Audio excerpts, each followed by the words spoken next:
Speaking of which, let's move on to this one, second to last one. Save your ideas. You can always come back to them.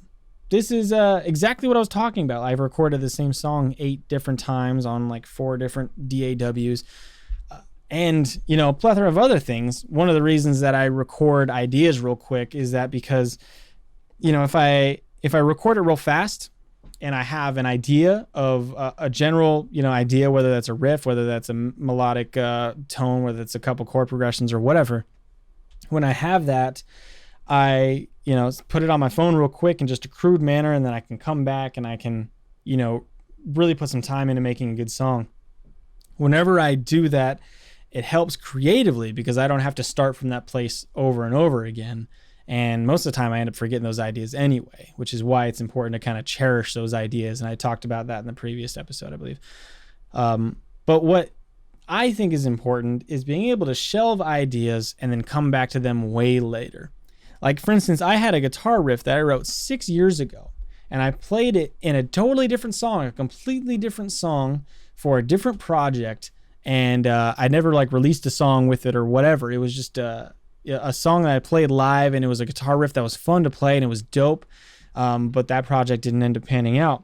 And then 6 years later, I come back and I play that riff over a different song, over a new thing, and it fits awesome. It's beautiful. It's better than the previous song. You know, I've grown as a songwriter, I've grown as a player, and it was the perfect riff for that song in that specific time. It completely changed the energy of that specific song. And so 6 years ago, that idea came into my mind. 6 years went by and I didn't pay attention to it at all. And then one day I went back and I looked at some old live videos to see like what ideas could I cherry pick from this. And then bam, I saw that riff and I was like, yes, this is it. It completely changed the song. And now I'm super stoked about that song.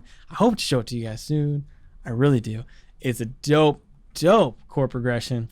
It's awesome.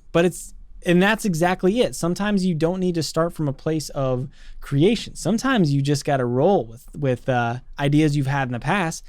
Because, I mean, you know, time changes how we perceive things, as well as ideas for songs, for stories, for everything.